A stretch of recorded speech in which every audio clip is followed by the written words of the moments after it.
શેફાલી એક ખૂબ જ સુંદર છોકરી હતી. સગા સંબંધીઓ, પાડોશીઓ અને કોલેજમાં પણ દરેક જણ તેના વખાણ કર્યા વિના રહી શકતા ન હતા. શેફાલીને પણ ખબર હતી કે લોકો તેની સુંદરતાથી પ્રભાવિત થાય છે અને કદાચ આ જ કારણ હતું કે તેણે પોતાના જીવનસાથી વિશે કેટલાક સપના અને આશાઓ બાંધી રાખી હતી. તે ઈચ્છતી હતી કે તેનો પતિ કોઈ ફિલ્મી હીરો જેવો હેન્ડસમ, ભણેલો ગણેલો અને સમજદાર હોય અને જ્યારે બંને સાથે ઊભા હોય ત્યારે એમની જોડી જોઈને લોકો બે ઘડી જોતા જ રહી જાય. કોલેજનો અભ્યાસ પૂરો થતાં જ શેફાલી માટે સંબંધો પણ આવવા લાગ્યા.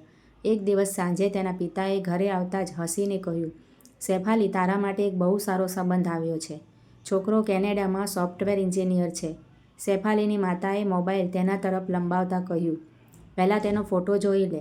શેફાલીએ જેવો ફોટો જોયો કે તેના ચહેરાનો ઉત્સાહ પળવારમાં જ ગાયબ થઈ ગયો. તેણે કંઈ પણ કહ્યા વિના મોબાઈલ તેની માતાને પાછો આપી દીધો. "શું થયું?" પપ્પાએ પૂછ્યું. "મને આ સંબંધ મંજૂર નથી પપ્પા. મને છોકરો બિલકુલ પસંદ ન આવ્યો." "પણ કારણ?" મમ્મીએ પૂછ્યું તો તે બોલી, "આ તો બિલકુલ પણ હેન્ડસમ નથી." માતા પિતાએ એકબીજાની સામે જોયું. તેમની દીકરી પાસેથી આવા જવાબની અપેક્ષા નહોતી. તેના પિતાએ ખૂબ જ શાંત સ્વરે કહ્યું, "બેટા, જો તને આ સંબંધ પસંદ નથી તો કોઈ તને મજબૂર નહીં કરે. પણ એક વાત ચોક્કસ કહીશ, માત્ર દેખાવ જોઈને કોઈ નિર્ણય ન કર." શેફાલી ચૂપચાપ સાંભળતી રહી. પિતા આગળ બોલ્યા, "અમે છોકરા વિશે જેટલી માહિતી લીધી છે તે ભણેલો ગણેલો છે, પોતાના કામમાં ઈમાનદાર છે અને સૌથી મોટી વાત, તેનો સ્વભાવ ખૂબ જ સારો છે. બની શકે કે ફોટામાં તે તને પસંદ ન આવ્યો હોય, પરંતુ એકવાર તેની સાથે વાત કરીને જોઈ લે. તે પછી પણ જો તને લાગે કે આ સંબંધ ન થવો જોઈએ તો વાત ત્યાં જ પૂરી કરી દઈશું." શેફાલીએ તરત કોઈ જવાબ ન આપ્યો. આખી રાત તે આ જ વિચારમાં રહી. તેને પિતાની વાત સાચી પણ લાગી રહી હતી અને મન પોતાની જગ્યાએ અડગ પણ હતું. 2 દિવસ પછી તેની પહેલી વિડીયો કોલ રાજીવ સાથે થઈ. વિડીયો કોલ પર પહેલીવાર વાત કરતી વખતે શેફાલીએ ધ્યાન આપ્યું કે રાજીવ બિલકુલ એવો નહોતો જેવો તેણે માત્ર ફોટો જોઈને વિચારી લીધું હતું. તેની વાતોમાં સાદગી હતી, વર્તનમાં પોતાપણું હતું. તે પોતાની નોકરી, વિદેશ કે પોતાની સિદ્ધિઓનો દેખાડો નહોતો કરી રહ્યો. તે સહજ ભાવથી શેફાલી સાથે વાતો કરી રહ્યો હતો. કોલ પૂરો થયા પછી શેફાલીના મનમાં એક અજબ મૂંઝવણ હતી. રાજીવનો ચહેરો તો હજુ પણ તેને આકર્ષિત નહોતો કરી શક્યો, પણ તેનો વ્યવહાર તેને સારો લાગ્યો હતો. આગલા 1 મહિનામાં બંને વચ્ચે ઘણીવાર વાત થઈ, ક્યારેક વિડીયો કોલ પર તો ક્યારેક મેસેજ પર. એક દિવસ રાજીવે હસીને કહ્યું, "જો તમને લાગતું હોય કે આપણે એકબીજા માટે યોગ્ય નથી તો નિસંકોચ ના પાડી દેજો. હું નથી ઈચ્છતો કે તમે કોઈ દબાણમાં આવીને નિર્ણય લો." તેની આ વાત શેફાલીના મનમાં ઉતરી ગઈ. તે રાત્રે તેણે ખૂબ મોડે સુધી વિચાર્યું અને આખરે નક્કી કરી લીધું કે તેણે શું નિર્ણય લેવો છે. બીજા દિવસે તેણે જાતે જ પોતાના માતા પિતાને કહ્યું, "જો તમને લાગે છે કે આ સંબંધ યોગ્ય છે તો મને પણ કોઈ વાંધો નથી." તે સમયે શેફાલીને પૂરો વિશ્વાસ હતો કે તેણે ખૂબ જ સમજદારીથી આ નિર્ણય લીધો છે. લગ્નના થોડા દિવસ પછી જ રાજીવ પાછો કેનેડા જતો રહ્યો. જ્યારે શેફાલી ભારતમાં રહીને પોતાના વિઝા અને બીજી ઔપચારિકતાઓ પૂરી કરવા લાગી. બંને વચ્ચે લગભગ રોજ વિડીયો કોલ પર વાત થઈ જતી હતી. આખરે એ દિવસ પણ આવ્યો જ્યારે બધી ઔપચારિકતાઓ પૂરી થયા પછી શેફાલી પહેલીવાર કેનેડા પહોંચી. મોન્ટ્રીયલ એરપોર્ટથી બહાર નીકળતા જ રાજીવ તેને જોઈને મલકાઈ ઉઠ્યો. તેણે આગળ વધીને તેનો બધો સામાન સંભાળી લીધો. "મુસાફરી ખૂબ જ તકવી દેનારી રહી હશે?" તેણે પૂછ્યું. "થોડીક," શેફાલીએ હળવા સ્મિત સાથે જવાબ આપ્યો. "ચાલો ઘરે પહોંચીને આરામ કરજો." શેફાલીને લાગ્યું હતું કે તેઓ સીધા ઘરે જશે, પરંતુ રસ્તામાં રાજીવે કાર એક કમ્યુનિટી હોલની સામે ઊભી રાખી દીધી. "બસ 5 મિનિટ રોકાઈને જઈએ," તેણે હસીને કહ્યું. હોલનો દરવાજો ખુલતા જ તાળીઓનો અવાજ ગુંજી ઉઠ્યો. રાજીવના કેટલાક ભારતીય મિત્રો અને તેમના પરિવારો ત્યાં પહેલાથી જ હાજર હતા. સૌએ ખૂબ જ પોતાનાપણાથી તેનું સ્વાગત કર્યું. કોઈએ ફૂલોનો ગુલદસ્તો આપ્યો, કોઈએ મીઠાઈ ખવડાવી અને કોઈએ હસતા હસતા કહ્યું, "ભાભીજી, હવે તો રાજીવની બધી ફરિયાદો દૂર થઈ જશે. છેલ્લા ઘણા મહિનાઓથી તે બસ તમારા આવવાના દિવસો ગણી રહ્યો હતો." શેફાલીએ નમ્રતાથી સૌનું અભિવાદન કર્યું. તેને લોકોનું પોતાપણું બહુ ગમ્યું. પરંતુ ત્યારે જ એક સજ્જન હસતા હસતા બોલ્યા, "રાજીવભાઈ, માની ગયા તમારી કિસ્મતને. તમારી તો લોટરી લાગી ગઈ." તેમની વાત સાંભળીને ત્યાં હાજર લોકો હસી પડ્યા.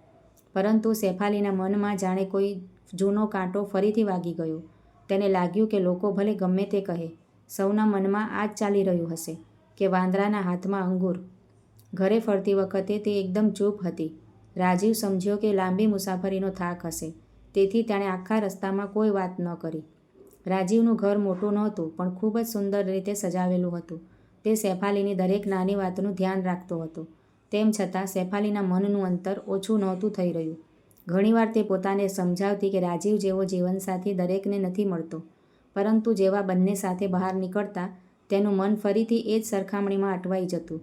તેને લાગતું કે લોકો તે બંનેને જોઈને ચોક્કસ કંઈક ને કંઈક વિચારતા જ હશે. ધીરે ધીરે રાજીવને પણ અનુભવ થવા લાગ્યો કે શેફાલી તેનાથી એક અદૃશ્ય અંતર બનાવીને રાખે છે. રાજીવે ઘણીવાર કારણ જાણવા માંગ્યું, પરંતુ દર વખતે પોતાની જાતને એવું સમજાવીને ચૂપ રહી ગયો કે કદાચ નવા દેશ અને નવા માહોલમાં ઢળવા માટે તેને થોડો વધુ સમય જોઈએ છે.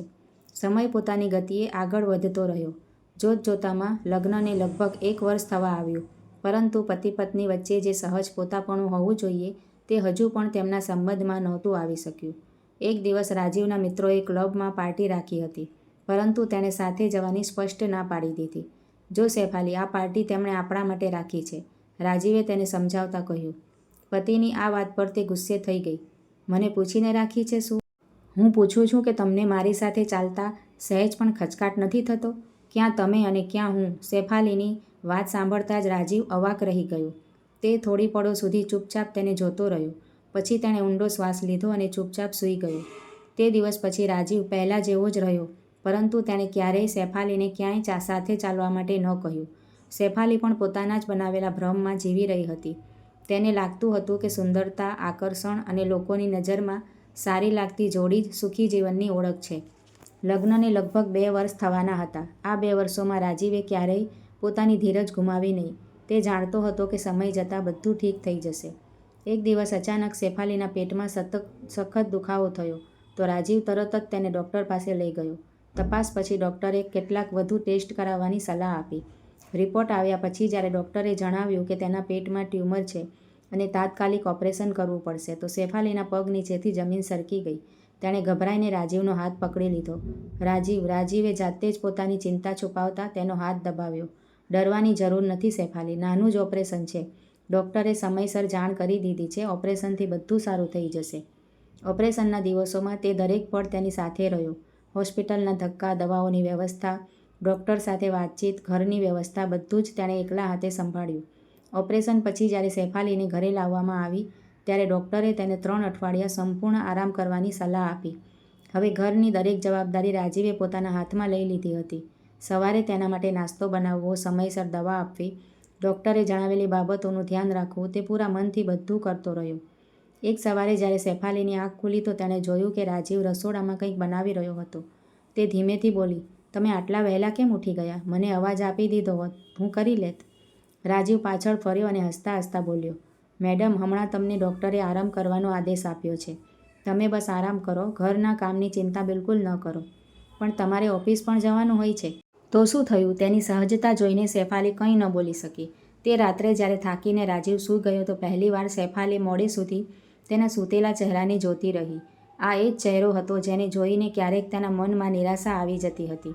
આજે તેને ખૂબ જ શાંત અને વહાલો લાગી રહ્યો હતો. તેને યાદ આવ્યું કે કેવી રીતે તે નાની નાની વાતો પર રાજીવની અવગણના કરતી હતી, બલકે ઘણીવાર તો તેનું અપમાન પણ કરી દેતી હતી. આ બધું વિચારતા શેફાલીની આંખો ભરાઈ આવી. ધીરે ધીરે શેફાલીનું શરીર તો સાજું થવા લાગ્યું, પરંતુ તેના મનમાં ચાલી રહેલી ઉથલપાથલ વધુ ને વધુ વધી રહી હતી. હવે તે નવરાશના સમયમાં પોતાના વીતેલા 2 વર્ષો વિશે હંમેશા વિચારતી રહેતી. તેને યાદ આવતું કે રાજીવે ક્યારેય પણ તેની સાથે કઠોર વ્યવહાર નહોતો કર્યો. તેમ છતાં શેફાલીએ શું કર્યું? તેણે વારંવાર એ જ વ્યક્તિને ઉતરતો સમજ્યો, જે દર પળે તેને સન્માન આપતો રહ્યો, તેનું ધ્યાન રાખતો રહ્યો. એક બપોરે તે બારી પાસે બેસીને બહાર પડતા બરફને જોઈ રહી હતી. તે જ સમયે ફોનની ઘંટડી વાગી. ભારતથી માતાનો ફોન હતો. કેમ છે બેટા? આરામ કરી રહી છે ને? વધારે કામ ન કરતી?